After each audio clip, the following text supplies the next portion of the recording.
Greetings and welcome to platform 9 3/4. We are actually here on between platforms 9 and 10, and actually a train is about to arrive right now. So the train's a little bit early for the Hogwarts Express. I don't know how noisy that's going to be right now, how much the microphone's going to pick this up. But I guess we're about to have a crowd here on the platform, so I'm going to stop recording for now.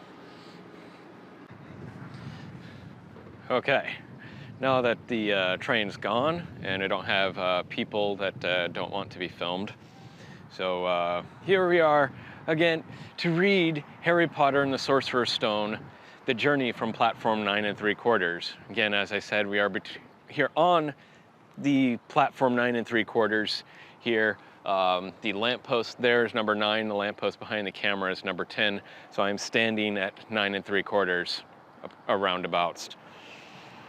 But so let us, turn the Kindle on. So I'm going to read chapter 6 of Harry Potter and the Sorcerer's Stone, Journey from Platform 9 3/4. Harry's last month at the Dursleys wasn't fun. True, Dudley was now so scared of Harry he wouldn't stay in the same room. Well, Aunt Petunia and Uncle Vernon didn't shut Harry up in his cupboard or force him to do anything or shout at him. In fact, they didn't speak to him at all. Half terrified, half furious, they acted as though any chair with Harry in it were empty.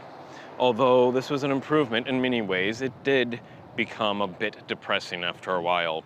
Harry kept to his room with his new owl for company. He had decided to call her Hedwig, a name he had found in a history of magic. His school books were very interesting. He lay in bed reading late into the night, Hedwig swooping in and out of the open window as she pleased.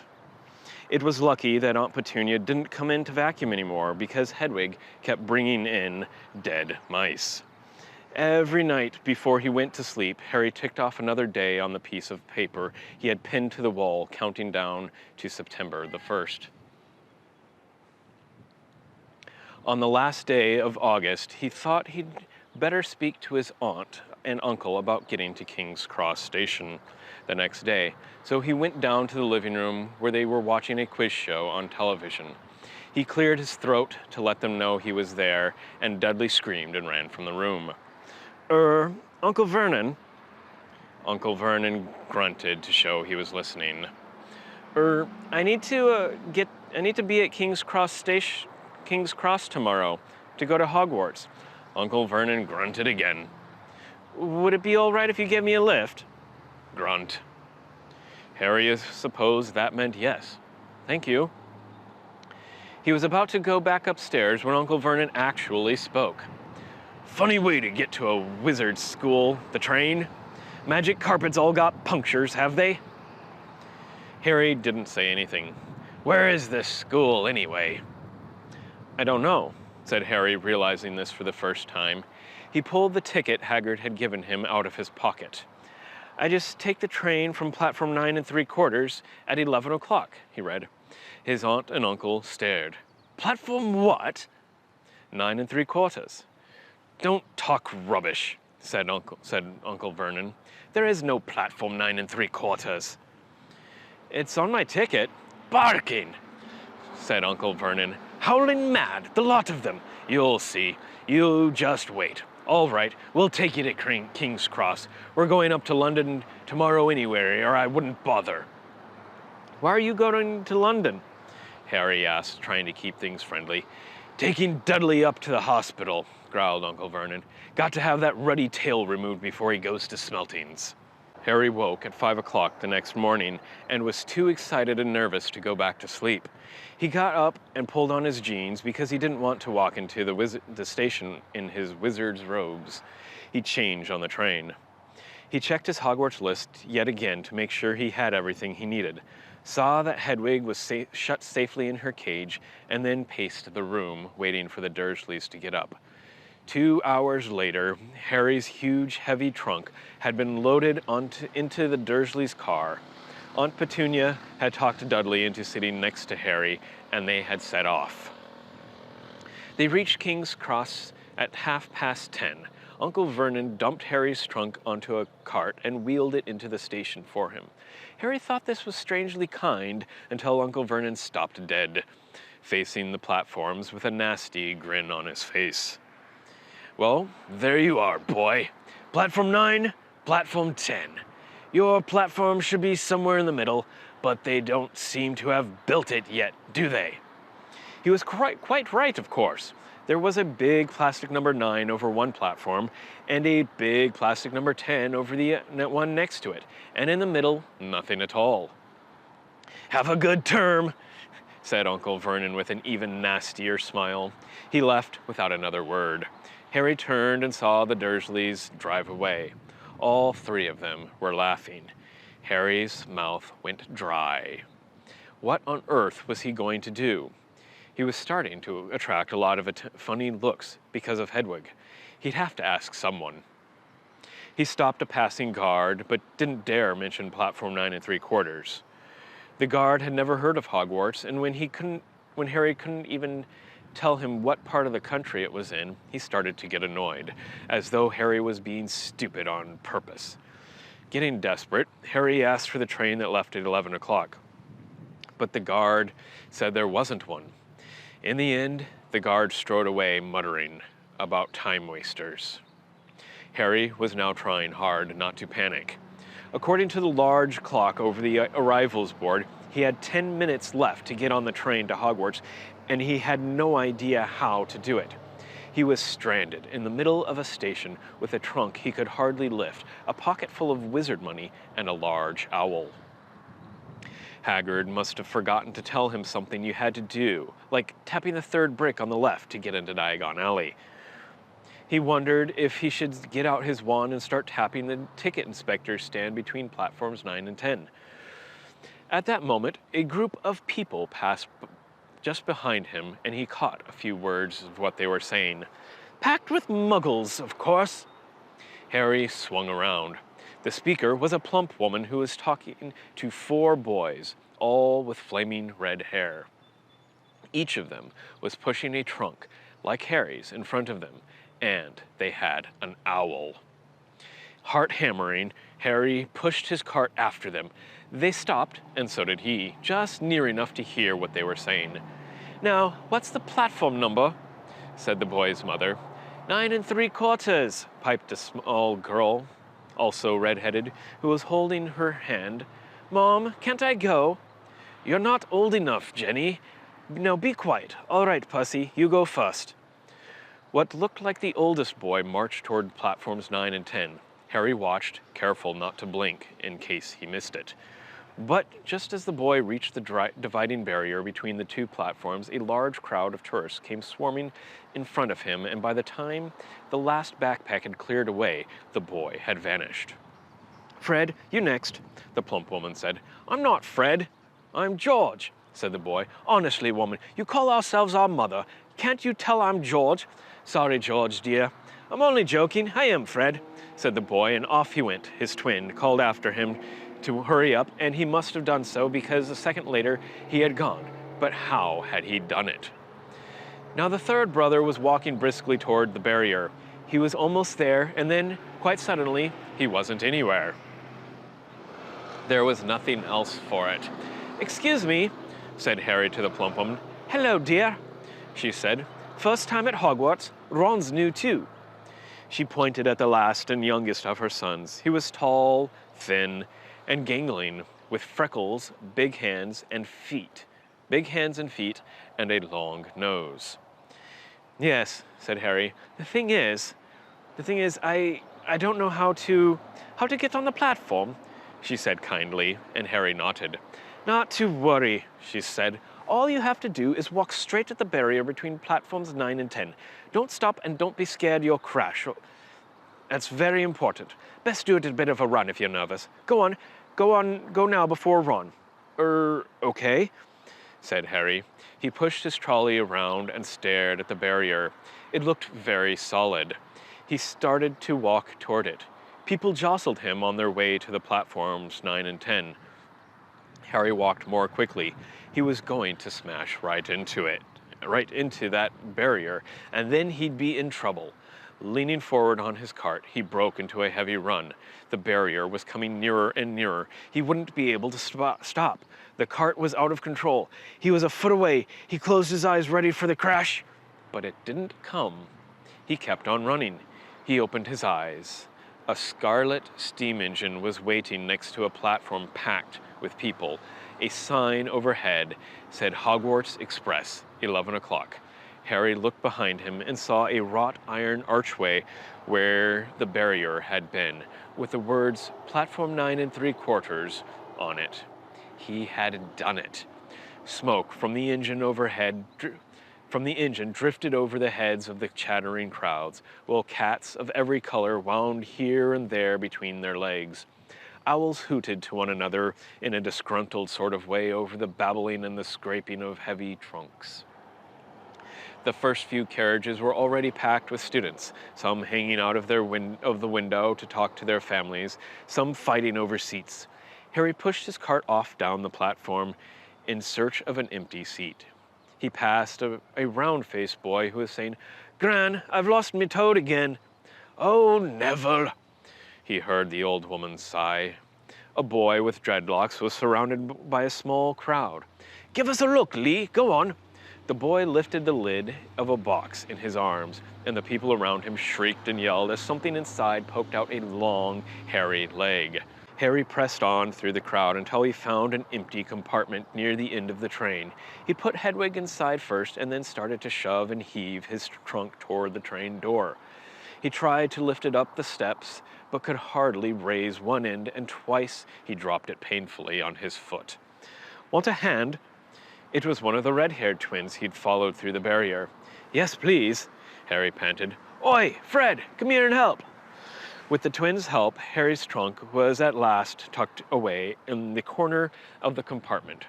"Thanks," said Harry, pushing his sweaty hair out of his eyes. "What's that?" said one of the twins suddenly, pointing at Harry's lightning scar. "Blimey," said the other twin. "Are you?"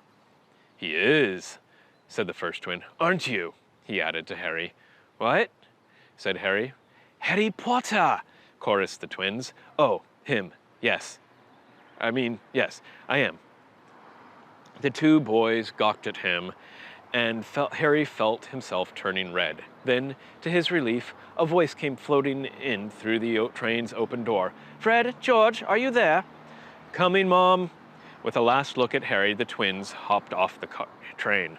Harry sat down next to the window where, half hidden, he could watch the red-haired family on the platform and hear what they were saying. Their mother had just taken out her handkerchief. "Ron, you've got something on your nose." The youngest boy tried to jerk out of the way, but she grabbed him and began rubbing on the end of his nose. "Mom, get off!" He wriggled free. "Aw, has Ickle Ronnie got something on his nosey?" said one of the twins. "Shut up," said Ron. "Where's Percy?" said his mother. "He's coming now," said the oldest boy came striding into sight. He had already changed into his billowing black Hogwarts robes, and Harry noticed a shiny red and gold badge on his chest with the letter P on it. "Can't stay long, Mother," he said. I'm up front. The prefects have got 2 compartments to themselves." "Oh, are you a prefect, Percy?" said one of the twins with an air of great surprise. You should have said something. We had no idea." "Hang on, I think I remember him saying something about it," said the other twin. "Once, or twice, a minute, all summer." "Oh, shut up," said Percy the prefect. "How come Percy gets new robes, anyway?" said one of the twins. "Because he's a prefect," said their mother fondly. "All right, dear. Well, now, have a good time. Send me an owl when you get there." She kissed Percy on the cheek, and he left. Then she turned to the twins. "Now you two, this year you behave yourselves. If I get one more owl telling me you've blown up a toilet or blown up a toilet, we've never blown up a toilet. Great idea, thanks. Great idea though. Thanks, Mom. It's not funny. And look after Ron. Don't worry, Ickle Ronnie Kins is safe with us." "Shut up," said Ron again. He was almost as tall as the twins already, and his nose was still pink where his mother had rubbed it. Hey, Mom, guess what? Guess who we just met on the train? Harry leaned back quickly so they couldn't see him looking. You know that black-haired boy who was near us in the station? Know who he is? Who? Harry Potter! Harry heard the little girl's voice. Oh, Mom, can I go on the train and see him? Mama, please. You've already seen him, Jenny, and the poor boy isn't something you goggle at in a zoo. Is he really, Fred? How did you know? Asked him. Saw his scar. It's really there, like lightning. Poor dear. No wonder he was all alone. I wondered. He was ever so polite when he asked how to get on the platform. Never mind that. Do you think he remembers what you-know-who looks like? Their mother became suddenly very stern. I forbid you to ask him, Fred. No, don't you dare, as though he needs reminding of that on his first day at school. All right, keep your hair on. A whistle sounded. Hurry up, their mother said, and the three boys clambered onto the train. They leaned out of the window for her to kiss them goodbye, and their younger sister began to cry. Don't, Jenny. We'll send you loads of owls. We'll send you a Hogwarts toilet seat. George, I'm only joking, Mom. The train began to move. Harry saw the boy's mother waving and their sister, half laughing, half crying, running to keep up with the train until it gathered too much speed. Then she fell back and waved. Harry watched the girl and her mother disappear as the train rounded the corner. Houses flashed past the window. Harry felt a great leap of excitement. He didn't know what he was going to, but it had to be better than what he was leaving behind.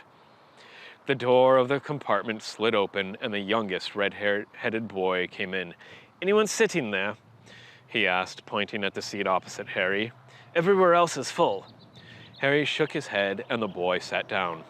He glanced at Harry and then looked quickly out of the window, pretending he hadn't looked. Harry saw he still had a black mark on his nose. Hey, Ron. The twins were back. Listen, we're going down the middle of the train. Lee Jordan's got a giant tarantula down there. Right, mumbled Ron. Harry, said the other twin, did we introduce ourselves? Fred and George Weasley, and this is Ron, a brother. See you later, then. Bye, said Harry and Ron. The twins slid the compartment door shut behind them. Are you really Harry Potter? Ron blurted out. Harry nodded. Oh, well, I thought it might be one of Fred and George's jokes, said Ron. And have you really got, you know? He pointed at Harry's forehead. Harry pulled back his bangs to show the lightning scar. Ron stared. So that's where you-know-who... Yes, said Harry, but I can't remember it. Nothing, said Ron eagerly. Well, I remember a lot of green light, but nothing else. Wow, said Ron. He sat and stared at Harry for a few moments. Then, as though he had suddenly realized what he was doing, he looked quickly out of the window again. Are all your family wizards? Asked Harry, who found Ron just as interesting as Ron found him. Yes, I think so, said Ron. I think Mom's got a second cousin who's an accountant, but we never talk about him.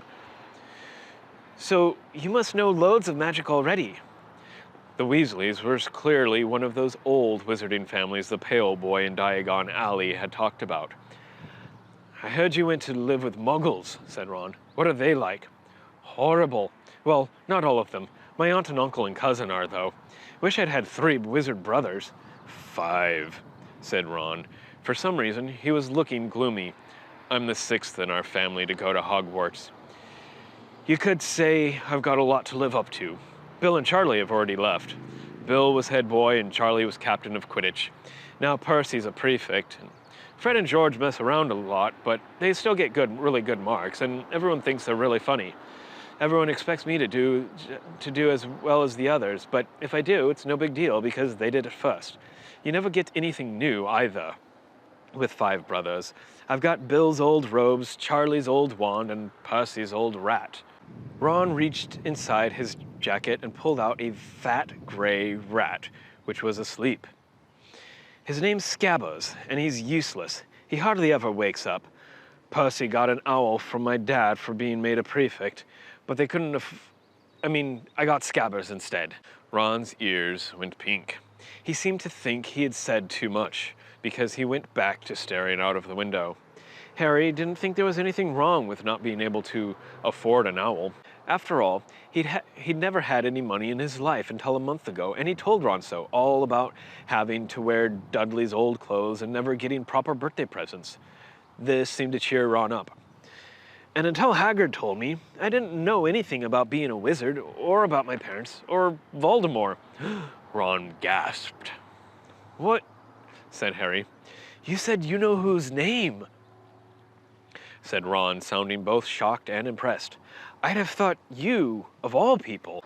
I'm not trying to be brave or anything, saying his name, said Harry. I just never knew you shouldn't. See what I mean? I've got loads to learn. I bet, he added, voicing for the first time something that had been worrying him a lot lately. I bet I'm the worst in the class. You won't be. There's loads of people who come from Muggle families, and they learn quick enough. While they had been talking, the train had carried them out of London. Now they were speeding past fields full of cows and sheep. They were quiet for a time, watching the fields and lanes flick past. Around 12:30, there was a great clattering outside in the corridor, and a smiling, dimpled woman slid back their door and said, Anything off the trolleys, dears? Harry, who hadn't had any breakfast, leapt to his feet, but Ron's ears went pink again, and he muttered that he brought sandwiches. Harry went out into the corridor. He had never had any money for candy with the Dursleys, and now that he had pockets rattling with gold and silver, he was ready to buy as many Mars bars as he could carry. But the woman didn't have Mars bars. What she did have were Bertie Bott's every flavor beans, Drooble's best blowing gum, chocolate frogs, pumpkin pasties, cauldron cakes, licorice wands, and a number of other strange things Harry had never seen in his life.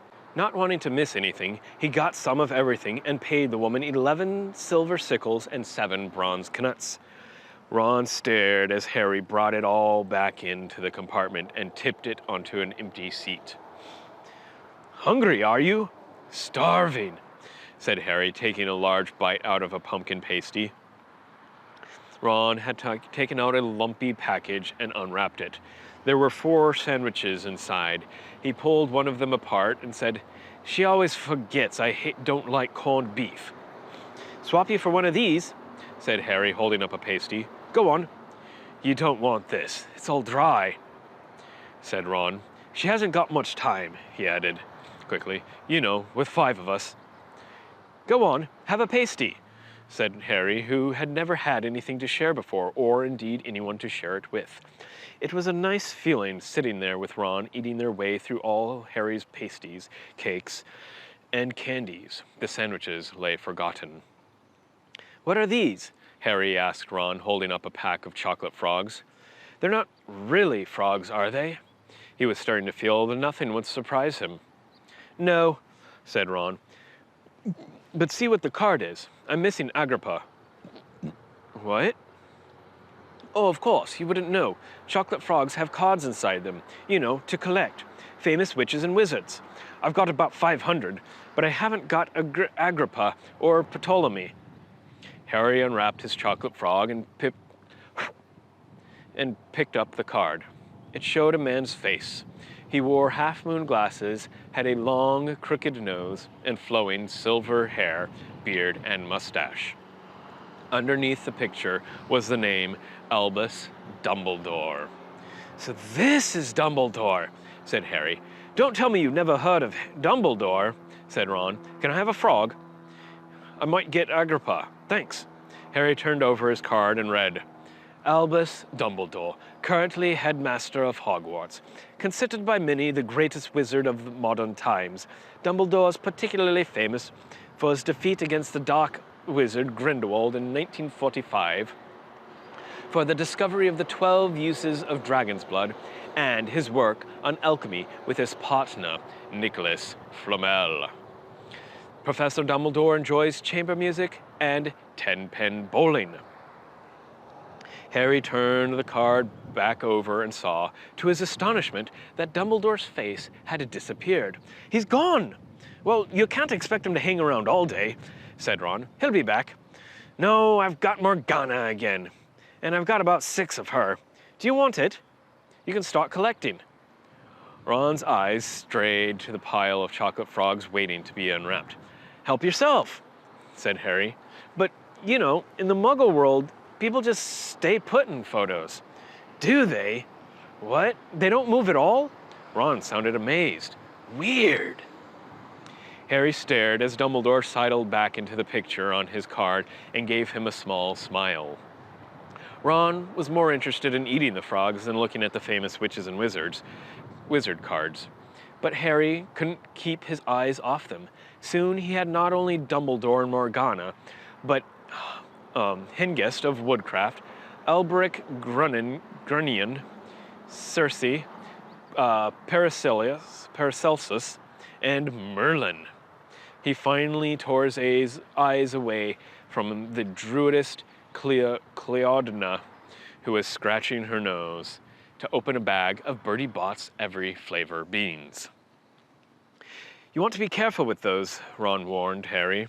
"When they say every flavor, they mean every flavor. You know, you get all the ordinary ones like chocolate and peppermint and marmalade, but then you can get spinach and liver and tripe. George reckons he's had a bogey-flavored one once." Ron picked up a green bean, looked at it carefully, and bit into the corner. "Blah! See? Sprouts!" They had a good time eating the Every Flavor beans. Harry got toast, coconut, baked beans, strawberry, curry, grass, coffee, sardine, and was even brave enough to nibble the end off a funny gray one Ron wouldn't touch, which turned out to be pepper. The countryside now flying past the window was becoming wilder. The neat fields had gone. Now there were woods, twisting rivers, and dark green hills. There was a knock on the door of the compartment, and the round-faced boy Harry had passed on the platform 9 3/4 came in. He looked tearful. "Sorry," he said, "but have any of you seen a toad at all?" When they shook their heads, he wailed, "I've lost him. He keeps getting away from me." "He'll turn up," said Harry. "Yes," said the boy miserably. "Well, if you see him." He left. "Don't know why he's so bothered," said Ron. "If I'd brought a toad, I'd lose it as quick as I could. Mind you, I brought Scabbers, so I can't talk." The rat was still snoozing on Ron's lap. "He might have died, and you wouldn't know the difference." "He might have died, and you wouldn't know the difference," said Ron in disgust. "I tried to turn him yellow yesterday to make him more interesting, but the spell didn't work. I'll show you. Look." He rummaged around in his trunk and pulled out a very battered-looking wand. It was chipped in places, and something white was glinting at the end. Unicorn hairs poking out. Anyway, he had just raised his wand when the compartment door slid open again. The toadless boy was back, but this time he had a girl with him. She was already wearing her new Hogwarts robes. "Has anyone seen a toad? Neville's lost one," she said. She had a bossy sort of voice, lots of bushy brown hair, and rather large front teeth. "We've already told him we haven't seen it," said Ron, but the girl wasn't listening. She was looking at the wand in his hand. "Oh, are you doing magic? Let's see, then." She sat down. Ron looked taken aback. All right." He cleared his throat. "Sunshine daisies, butter mellow, turn this stupid fat rat yellow." He waved his wand, but nothing happened. Scabbers stayed gray and fast asleep. "Are you sure that's a real spell?" said the girl. "Well, it's not very good, is it? I've tried a few simple spells just for practice, and it's all worked for me.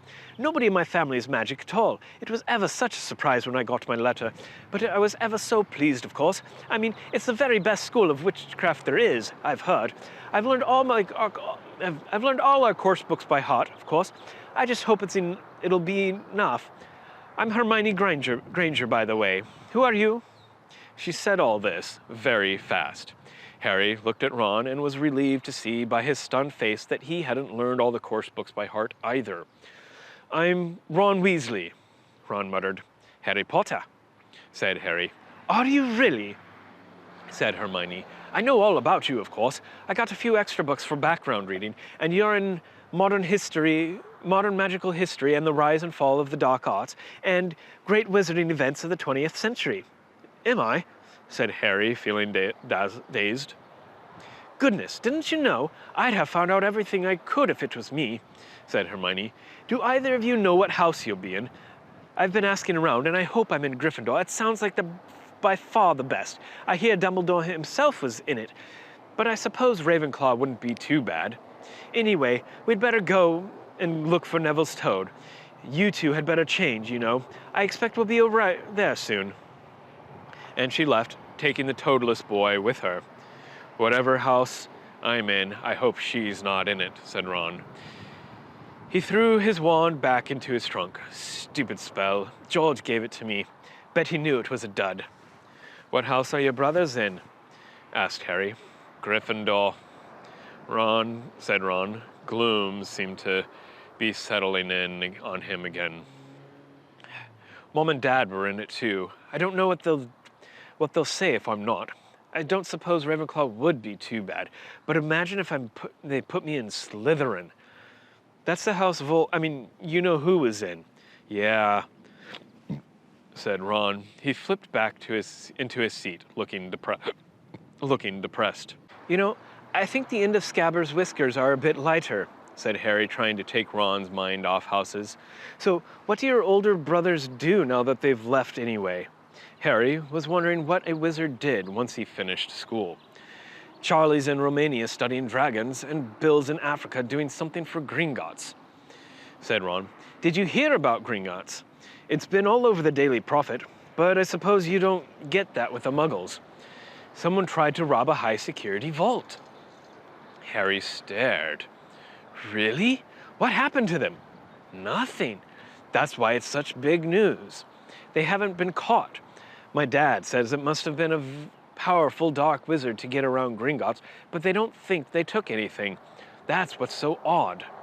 Of course, everyone gets scared when something like this happens in case you know who's behind it." Harry turned this news over in his mind. He was starting to get a prickle of fear every time you know who was mentioned. He supposed this was all part of entering the magical world, but it had been a lot more comfortable saying Voldemort without worrying. "What's your Quidditch team?" "What's your Quidditch team?" Ron asked. I don't know any," Harry confessed. "What?" Ron looked dumbfounded. "Oh, you wait. It's the best game in the world."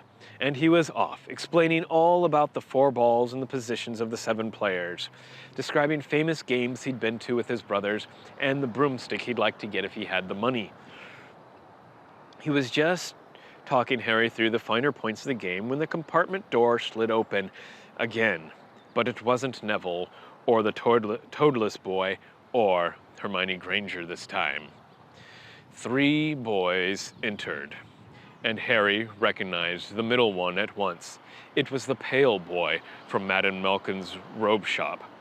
He was looking at Harry with a lot more interest than he'd shown back in Diagon Alley. "It's true then," he said. They're saying all down the train that Harry Potter's in this compartment. So it's you, is it?"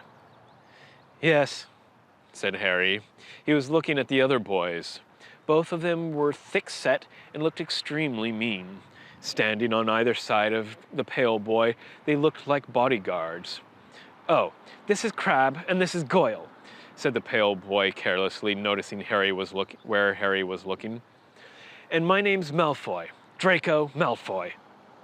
Ron gave a slight cough, which might have been hiding a snicker.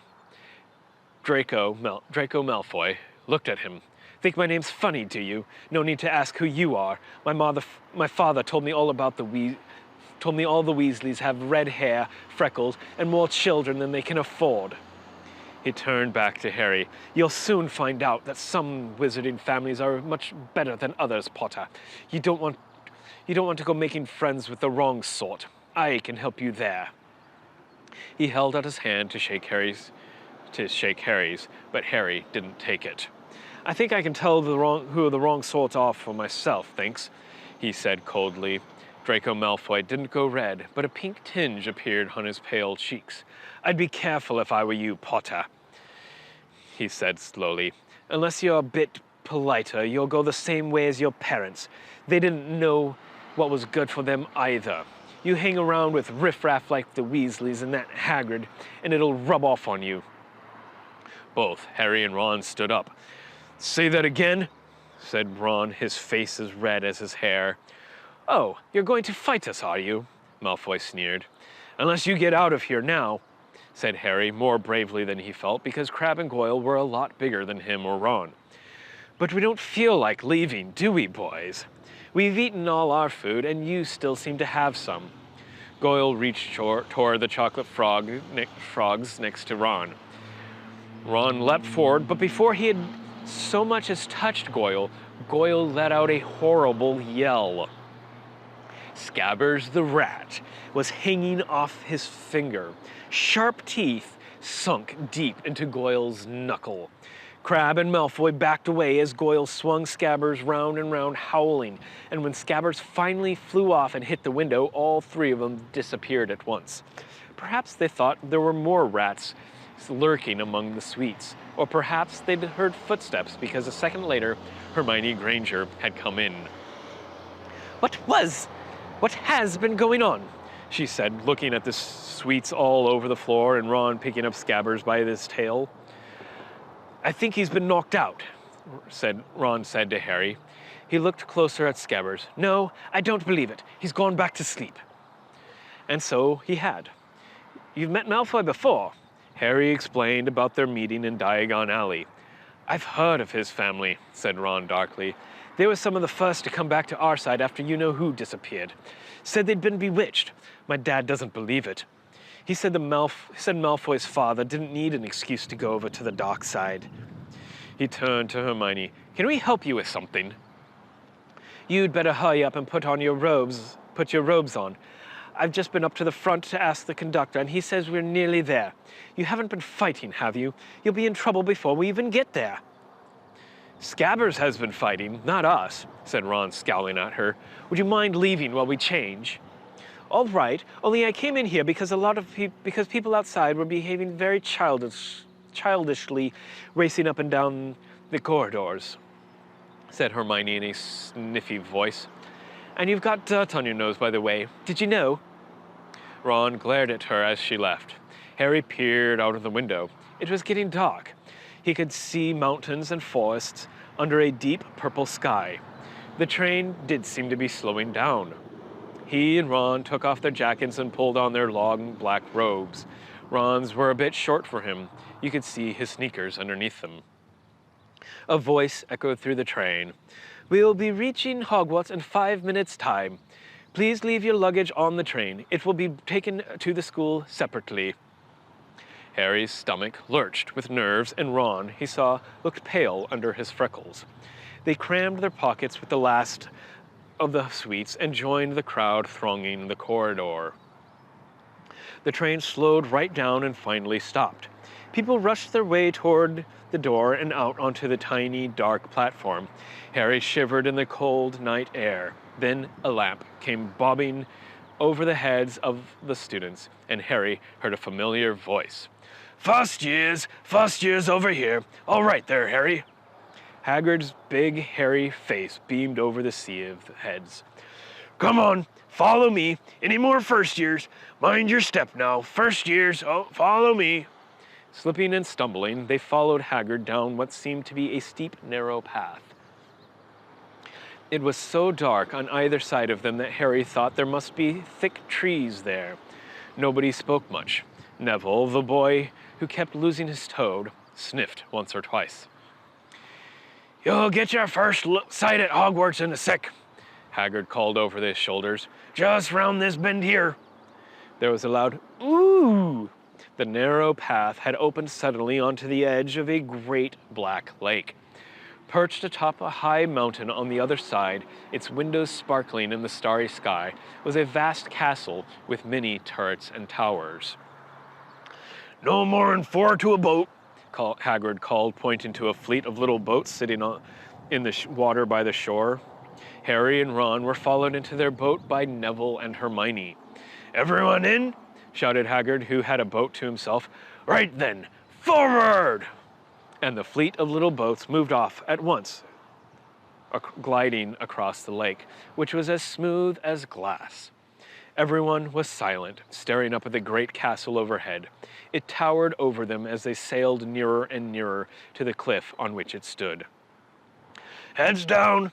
yelled Hagrid as the first boats reached the cliff. They all bent their heads, and the little boats carried them through a curtain of ivy that hid a wide opening in the cliff face. They were carried along a dark tunnel, which seemed to be taking them right underneath the castle, until they reached a kind of underground harbor, where they clambered out onto the rocks and pebbles. "Oi, you there! Is this your toad?" said Hagrid, who was checking the boats as people climbed out of them. "Trevor!" cried Neville blissfully, holding out his hands. They clambered up a passageway into the rock after Hagrid's lamp, coming out at last onto smooth, damp grass right in the shadow of the castle. They walked up a flight of stone steps and crowded around the huge oak front door. "Everyone here? You there? Still got your toad?" Hagrid raised a gigantic fist and knocked 3 times on the castle door. Haha. Successful journey from platform 9 3/4. Thank you for joining me. You know, all the drill. Hit that like button, comment, subscribe if you haven't, and check out my channel for the commentated readings, which will be coming up shortly. I'll get on recording that. Maybe not today. I'll be busy this weekend, so Monday. Today is Friday, so possibly Monday or Tuesday, I'll record the commentary for Chapter 6, Journey from the Platform 9 3/4.